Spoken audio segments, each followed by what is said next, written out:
Halo guys, apa kabar kalian semua? Mimin di sini bakal melanjutkan alur cerita Sword Star.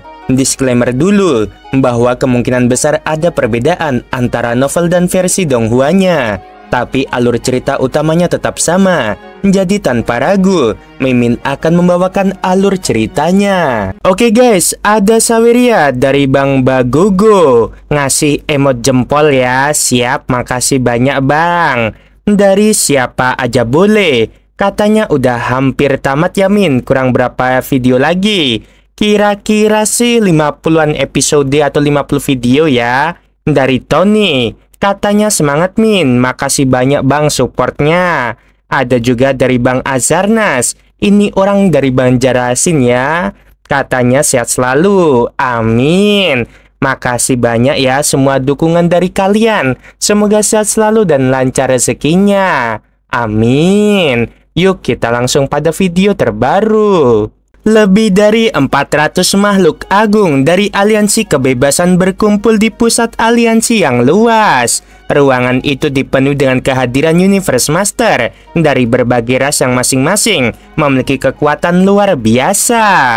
Udara terasa berat, penuh ketegangan. Para Universe Master saling berbisik dan berdiskusi dengan intensitas yang tinggi, menyusun rencana serta strategi untuk menghadapi situasi yang baru saja terjadi. Di tengah kerumunan itu, berdiri tegak pemimpin Pulau Sihua, sosok yang dihormati dan ditakuti oleh banyak pihak. Ia memandang ke arah para Universe Master dengan tatapan tajam, siap untuk mengarahkan pertemuan yang sangat penting ini. Aku yakin kalian semua sudah mendengar tentang tanggapan manusia, kata pemimpin Pulau Sihua dengan suara penuh wibawa. Suaranya tidak hanya wibawa, tetapi juga mengandung kekuatan yang membuat seluruh ruangan terdiam sejenak. Mereka menanggapi kita dengan cara yang tidak kita harapkan. Bahkan mereka tidak ada di sana ketika perwakilan kami datang. Sekarang, setelah kita mengetahui tanggapan mereka, aku terbuka untuk mendengar saran kalian tentang bagaimana kita sebaiknya melanjutkan langkah kita. Begitu kata-kata itu terucap, reaksi para Universe Master langsung memanas. Beberapa dari mereka yang lebih emosional dan mudah tersinggung langsung merespon dengan suara keras. Manusia terlalu gegabah dan sombong. Mereka bahkan tidak menunjukkan rasa hormat kepada kita, teriak salah satu Universe Master yang memiliki suara menggema penuh kemarahan. Aliansi Kebebasan adalah aliansi terkuat di alam semesta asli. Tanpa bantuan kita, mereka tidak akan mampu bertahan hidup di alam semesta asli. Bagaimana mereka bisa begitu meremehkan kita? Itu benar, mereka begitu sembrono. Tidak ada untungnya bagi mereka untuk bertindak seperti ini, seru Universe Master lain yang gemetar dengan amarah. Mereka bahkan tidak punya jalan keluar jika kita benar-benar memutuskan untuk melawan mereka. Apakah mereka tidak ingin bertahan hidup? Apakah mereka ingin menghancurkan diri mereka sendiri? Tanya seorang Universe Master lainnya, berbicara dengan nada yang penuh ketidakpercayaan. Para Universe Master yang hadir di ruangan itu merasakan perasaan yang sama. Mereka merasa terhina. Aliansi Kebebasan yang selama ini mereka anggap sebagai kekuatan terbesar di alam semesta asli, kini dipandang sebelah mata oleh pihak manusia. Sejak pertama kali terbentuk, Aliansi Kebebasan telah menjadi simbol kekuatan dan dominasi. Mereka tidak lagi merasa lemah. Mereka adalah kekuatan yang besar. Mereka menyangka bahwa manusia sebagai ras yang lebih kecil dan lemah pasti akan menerima setiap syarat yang mereka ajukan. Namun kenyataannya sangat berbeda. Manusia malah menolak tawaran mereka. Itu adalah penghinaan yang besar. Di antara kerumunan Universe Master, beberapa dari mereka yang lebih bijaksana mencoba untuk meredakan ketegangan. Mereka mulai berbicara dengan suara pelan, mencoba mencari solusi yang lebih rasional. Night Flame, bagaimana menurutmu? Tanya salah satu Universe Master, merujuk pada salah satu anggota aliansi yang dikenal karena kebijaksanaannya. Kau adalah salah satu yang paling rasional di antara kita. Apa yang harus kita lakukan sekarang? Night Flame, Universe Master yang dikenal dengan sikap tenangnya, mengangkat wajahnya dan berpikir sejenak sebelum akhirnya menjawab dengan hati-hati. Sebenarnya, kami telah lama terjebak pada level Universe Master. Menjadi True God adalah hal yang kami inginkan. Tapi, jika kita berbicara soal True God batas, itu terlalu jauh bagi kami. Pemimpin Pulau Shihua, di sisi lain, adalah orang yang paling ingin menjadi True God batas. Bagiku, kondisi yang ditawarkan oleh manusia sudah cukup memadai. Benar, jawab Universe Master lainnya. Tapi kita tahu, Shihua memiliki pengaruh besar di aliansi ini. Jadi dia tidak akan begitu saja menerima tawaran itu. Masuk akal, sahut yang lain. Selain itu, ada banyak ras yang merasa terpojok oleh ras-ras puncak. Ras-ras itu akan lebih memilih untuk mendukung pemimpin Pulau Shihua, meski mereka tahu bahwa menentang manusia bisa berisiko. Pemimpin Pulau Shihua yang selama ini hanya diam mendengarkan perdebatan di sekitarnya, akhirnya menatap para Universe Master dengan sorot mata yang penuh perhitungan. Dia menyadari satu hal, meskipun aliansi kebebasan sangat besar, di dalamnya terdapat banyak perpecahan. Berbagai ras yang tergabung dalam aliansi ini bukanlah sekutu yang utuh. Banyak dari mereka yang saling bermusuhan, dan satu-satunya alasan mereka bertahan bersama adalah karena mereka merasa tertekan oleh kedua belah pihak yang lebih kuat. Jika bukan karena ancaman dari luar, mereka mungkin sudah lama terpecah belah. Beberapa ras terlalu percaya diri dan terlalu progresif, pikir Shihua dalam hati. Sementara yang lain masih merasa takut dan terjebak dalam hierarki lama. Beberapa terlalu berhati-hati, sementara lainnya terlalu licik. Tidak mudah bagi mereka untuk mengikuti arah yang kuinginkan. Aku harus mencari cara untuk mempersatukan mereka, meyakinkan mereka untuk berada di pihakku, dan kita harus memaksa manusia untuk memberikan warisan mereka agar kita bisa mencapai tujuan kita, menjadi True God batas. Di luar sana, jauh di gunung-gunung yang tinggi dan terpencil, di puncak gunung dewa luar angkasa yang dikenal dengan nama Gunung Leluhur, para Universe Master ras lainnya juga berkumpul. Di tempat ini, ruang dan waktu terpelintir, dan ular listrik yang menakutkan merangkak di sepanjang dinding gunung. Satu makhluk raksasa dengan tubuh yang besar dan aura yang mengerikan melangkah keluar dengan geram. Manusia, betapa ambisiusnya mereka. Leluhur binatang angkasa berkata dengan suara dalam dan menggema, seakan setiap kata yang keluar dari mulutnya adalah petir yang menggetarkan alam semesta. Apa yang harus kita lakukan sekarang, leluhur? Kita harus memaksa manusia untuk memberi kita warisan mereka. Kita perlu menunjukkan kepada mereka betapa kita mampu, jawab salah satu Universe Master tampak begitu bersemangat. Leluhur binatang angkasa menghela napas panjang dan mengangguk perlahan. Manusia dengan guru origin mereka. Mereka begitu bangga pada diri mereka sendiri. Dan sekarang, Loveng telah menerima warisan Sungai Duandong. Bagaimana mungkin mereka akan memberi kita warisan dengan mudah? Mereka mungkin akan memberi kita pengalaman untuk menjadi True God, tapi tidak warisan itu sendiri. Aku sudah berbicara langsung dengan Loveng, dan aku yakin mereka tidak akan menyerahkan warisan itu kepada kita begitu saja. Jadi, apa yang harus kita lakukan, leluhur? Tanya Universe Master lainnya tampak kebingungan.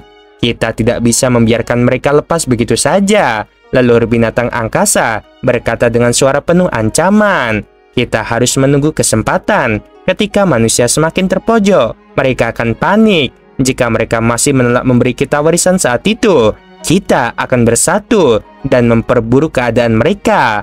Kita harus siap untuk mengambil keuntungan dari situasi tersebut. Baiklah, jawab Universe Master lainnya dengan suara penuh tekad. Raungan makhluk-makhluk itu penuh dengan kebanggaan dan kemarahan. Mereka mungkin memiliki sekutu dari ras lain, namun ketika datang untuk memperjuangkan keuntungan ras mereka, mereka akan berdiri teguh di sisi mereka sendiri. Loveng mungkin memiliki banyak teman, tetapi dia tetap memilih untuk mendukung manusia, dan itu adalah keputusan yang penuh risiko. Sementara itu, di wilayah manusia, tepatnya di wilayah rahasia utama, Loveng berdiri di atas sungai 1000 harta karun, ditemani oleh Master Kegelapan. Mereka memandangi pertempuran besar yang tampaknya tak terhindarkan. Beberapa dari mereka pasti sangat kecewa dengan tanggapan kita, kata Loveng dengan nada tenang. Namun, mereka menghadapi pilihan yang sulit. Jika mereka bergabung dengan aliansi bersatu, mereka mungkin tidak akan mendapatkan warisan apapun meskipun mereka menang dalam perang. Tetapi jika mereka memilih kita, setidaknya mereka bisa mendapatkan sebagian dari warisan itu. Master Kegelapan mengangguk setuju. Benar, jadi sebenarnya tidak akan terlalu buruk. Beberapa kekuatan pasti akan memilih kita. Itu benar, jawab Loveng. Jika kita kalah dalam perang, meskipun kita terhambat, kita akan tetap berkembang dalam jangka panjang. Betul sekali, sahut pemimpin kota primal yang penuh keyakinan. Tidak ada yang bisa menghentikan kita untuk berkembang, bahkan dalam situasi terburuk sekalipun. Loveng melambaikan tangannya, dan sebuah menara 9 tingkat terbang keluar dari telapak tangannya, muncul di tengah sungai 1000 harta karun. Menara itu mulai tumbuh semakin besar, semakin tinggi, hingga hampir menabrak istana tempat tinggalnya. Sekarang, waktunya untuk memulai, kata Loveng dengan senyuman. Ayo, kita lihat bagaimana hasilnya. Ini mungkin kesempatan kita yang terakhir, jawab Master Kegelapan dengan penuh harapan. Di kedalaman wilayah rahasia primal, alam semesta terasa seperti berhenti berputar. Di tengah kehampaan yang serat energi kekal, dua istana berdiri seperti dewa yang diam. Itu adalah Istana Loveng dan Istana Pemimpin Kota Primal. Di atas sungai 1000 harta karun yang mengalir dengan keagungan mistik dan kekayaan energi yang tak bisa diukur, tergantung sebuah bangunan raksasa yang tidak tampak bisa diciptakan oleh tangan makhluk fana. Itu menara bintang menjulang ke atas, tubuhnya seolah menembus batas dimensi, tingginya mencapai puluhan miliar kilometer. Dan di tengah ketenangan itu, sebuah suara terdengar. Sesosok berjubah hitam muncul dari dalam menara bintang. Tubuhnya melayang dengan anggun di langit luas. Matanya menatap pada kejauhan, menyimpit menembus kabut ruang. Lautan pasir salju, gumamnya. Ia adalah Mosa Loveng, salah satu dari tubuh Loveng, makhluk yang telah menaklukkan waktu dan ruang, dan sekarang berusaha mengubah alam semesta itu sendiri.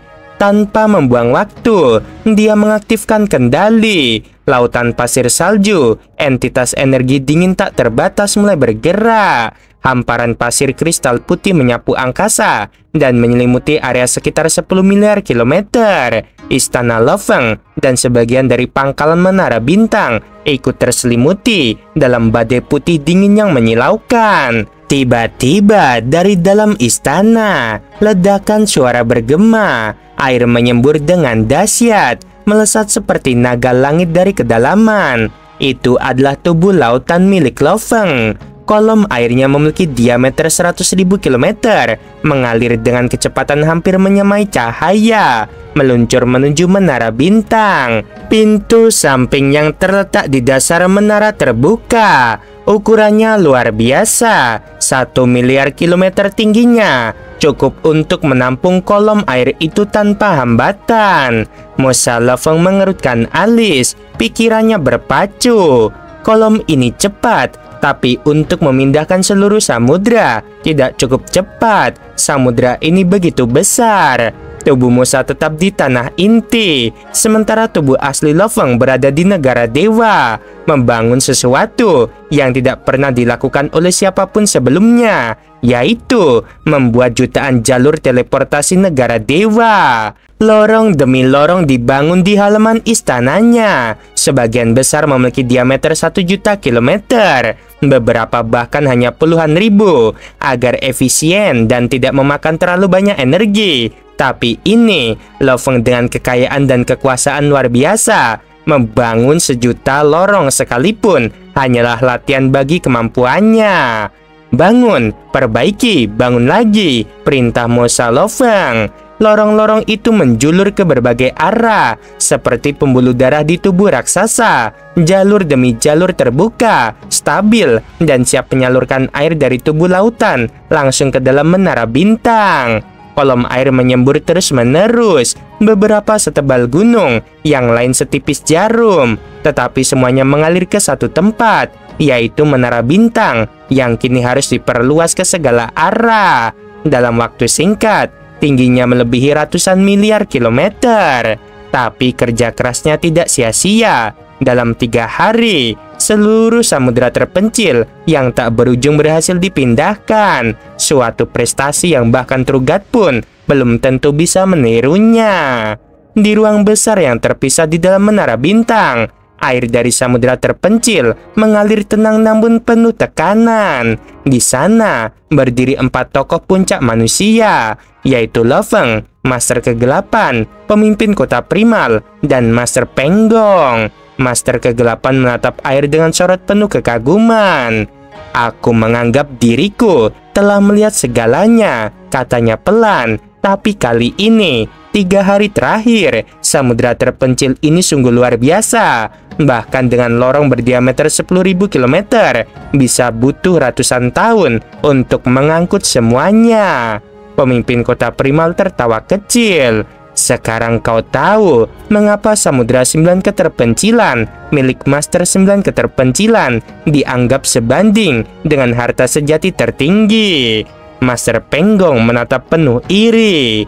"Tubuh sebesar ini, jika ini tubuh dewa, itu luar biasa sekali." Lo-Feng tertawa getir. "Memindahkannya menguras energiku. Untung ini air. Coba bayangkan kalau ini gunung atau dunia pohon raksasa. Aku bahkan tidak yakin bisa membangun jalur transportasi untuk itu." Berita besar mulai menyebar ke seluruh jagat raya. Sekolah Dewa Leluhur telah memutuskan bergabung dengan kubu manusia. Itu adalah kabar luar biasa. Dengan 2 harta sejati tertinggi dan kekuatan tempur tingkat ke-6, kekuatan manusia melonjak tajam. Namun, kubu lawan tak tinggal diam. Pencipta alam semesta hitam bergabung dengan kubu pasukan bersatu. Ketua Aliansi Wilayah Utara, Dewa Iblis Ilusi, semuanya bergabung dengan pasukan bersatu.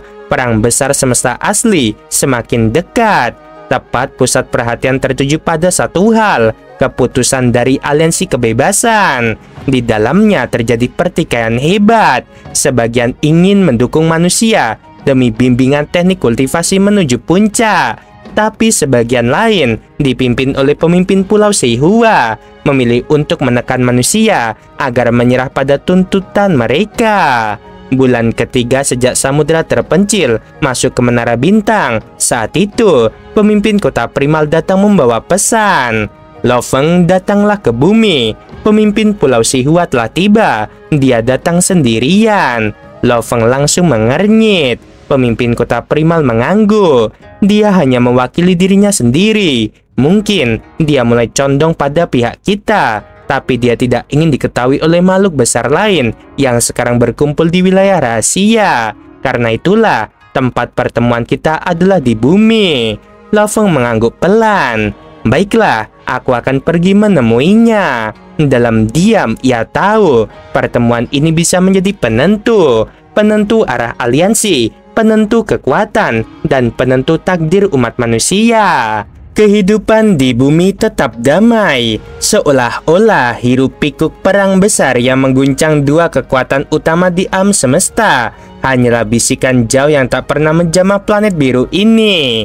Kota-kota di bumi telah berkembang menjadi metropolis galaksi, namun atmosfer damainya tetap bertahan. Di sepanjang trotoar lebar yang terhempas lurus, terlihat prajurit-prajurit muda keluar dari dojo dengan pakaian latihan mereka. Sebagian bercanda ringan, sebagian lagi tenggelam dalam pemikiran. Para pembisnis dari berbagai planet dan sistem bintang berjalan berdampingan, membahas perjanjian, merger antar galaksi, dan potensi ekspansi baru. Namun, hari itu, sesuatu yang tak kasat mata oleh banyak makhluk terjadi. Di depan sebuah rumah tua, berdiri sesosok makhluk berjubah ungu. Matanya menyapu bangunan itu. Dia tenang namun tajam. Rumah tua itu bukan sembarang rumah. Itu adalah kediaman keluarga Luo, tempat yang bahkan di bumi dihormati bagaikan tempat suci. Di depan pintu, para penjaga bersenjata berjaga penuh kewaspadaan. Namun, tidak satupun dari mereka menyadari keberadaan sosok berjubah ungu itu. Bahkan orang-orang yang berlalu lalang di trotoar dari ras dan spesies yang berbeda, tak satupun mengalihkan pandangan padanya. Sosok itu seolah berada di dimensi lain. Dari kejauhan, terdengar suara seorang anak kecil. "Mama, apakah ini rumah Lo Feng?" Suara itu milik seorang anak laki-laki berambut hitam legam. Wajahnya mirip manusia bumi. Ia berjalan bersama ibunya, seorang wanita anggun dengan aura ketenangan yang luar biasa. "Ya, ini rumah Lo Feng," jawab sang ibu sambil tersenyum lembut. "Kau terus merengek ingin datang ke bumi hanya untuk melihat sosok pahlawan terbesar di antara kita. Mama sudah memenuhi janji, tapi setelah kita kembali ke Bintang Jet, kau harus berlatih lebih giat di dojo." "Baik Mama, aku dengar Lo Feng dilahirkan di era kota pangkalan saat bumi masih berjuang melawan monster pemakan daging. Aku ingin melihat semua tempat bersejarah itu." Sang ibu terkekeh kecil. "Tenang saja, kita punya banyak waktu di bumi. Akan kita kunjungi semuanya." Mereka berdua pun berlalu, menyusuri trotoar tanpa pernah menyadari bahwa hanya beberapa langkah dari mereka berdiri salah satu entitas paling kuat di alam semesta, tersembunyi dari mata mereka. Bagi banyak makhluk di jagat raya, Lo Feng bukan lagi sekedar nama. Ia adalah legenda. Ia adalah pemuda bumi yang menentang kemustahilan, bangkit di tengah reruntuhan dan ancaman kepunahan, melawan klan Nolansan, dan terus mendaki kekuatan hingga menyamai para Trogat. Ceritanya diwariskan dari generasi ke generasi, dikenang dan dijadikan pelajaran bagi mereka yang bercita-cita menembus batas. Sosok berjubah ungu itu melangkah ke depan, menatap pintu rumah tua tersebut. "Ini keluarga Luo," gumamnya pelan. Langkah lembut terdengar dari arah lain. Di tengah keramaian trotoar, muncul seorang pria muda berambut hitam dengan jubah putih perak yang menyala dalam cahaya siang. Orang-orang berlalu lalang di sekitarnya tak bereaksi sedikit pun. Mereka benar-benar tak melihatnya. "Lo Feng," sapa sosok berjubah ungu itu sambil tersenyum. "Aku tak menyangka pemimpin Pulau Sihua akan datang ke tempat ini," jawab Lo Feng dengan tenang. Suaranya lembut namun penuh wibawa. Ia melangkah mendekat, menatap rumah lamanya sebelum memalingkan pandangan pada tamunya. Pemimpin Pulau Sihua tersenyum anggun. Wajahnya bagaikan patung seni, nyaris tak bisa dibedakan apakah ia laki-laki atau perempuan, atau mungkin tak memiliki jenis kelamin sama sekali. Ia adalah makhluk unik, lahir dari evolusi yang melampaui logika biologis biasa. "Aku hanya ingin melihat sendiri dari mana asal makhluk luar biasa ini," ujarnya. "Lingkungan seperti apa yang mampu menumbuhkan kekuatan sehebat itu?" Lo Feng tersenyum samar. "Kau terlalu memujiku. Aku hanya satu dari banyak manusia yang benar-benar patut dihormati. Adalah guru Origin. Dialah yang menciptakan alam semesta virtual, ruang yang menyatukan budaya, pengetahuan, dan kekuatan dari seluruh ras. Tampaknya kita tak akan pernah punya titik temu." "Itu benar, alam semesta virtual itu luar biasa," bisik si Hua. "Aku sering menjelajah di dalamnya. Kadang aku bisa merasakan denyut budaya manusia. Bahkan sebelum aku memahaminya, aku juga pernah melihat perang bakat manusia kalian. Sayangnya, aku tak menonton ketika kau bertarung. Andai saja aku menontonnya, mungkin aku sudah mengambilmu sebagai muridku." Lo Feng tertawa kecil. "Percuma, saat itu aku tak begitu menonjol. Kau takkan tertarik." Pemimpin Pulau Sihua menggelengkan kepalanya. Siapa yang bisa menebak masa depan? Tidak ada yang menyangka kau akan tumbuh menjadi setara denganku. Tiba-tiba, ekspresinya berubah serius. Lo Feng, aku tak datang ke sini hanya untuk bernostalgia. Aku membawa urusan penting. Lo Feng mengangguk, matanya menyimpit. Aku menduga itu apa yang kau inginkan. Pemimpin Pulau Sihua menatapnya dalam-dalam. Saat ini, semua mata tertuju pada aliansi kebebasan milikku. Semua tahu pihak manapun yang kami pilih untuk bergabung akan memenangkan perang. Namun, ada perpecahan dalam aliansi kami. Sebagian ingin bergabung dengan manusia, sebagian lain menginginkan lebih. Aku adalah bagian dari pihak kedua. Ia berhenti sejenak, lalu melanjutkan dengan nada penuh makna. Aku datang bukan untuk mewakili aliansiku, melainkan mewakili diriku sendiri. Yang aku minta hanyalah satu hal, pengalaman kultivasi dari peradaban kuno manusia kalian. Pengalaman untuk menembus batas tertinggi seorang Trugat. Berikan itu padaku, dan aku akan membujuk semua di bawah pengaruhku untuk memilih kubu manusia. Lo Feng tak langsung menjawab, matanya memantulkan cahaya mentari yang hangat. Namun pikirannya telah jauh ke medan peperangan, ke ruang rapat para Universe Master manusia. Beri aku waktu sebentar, katanya.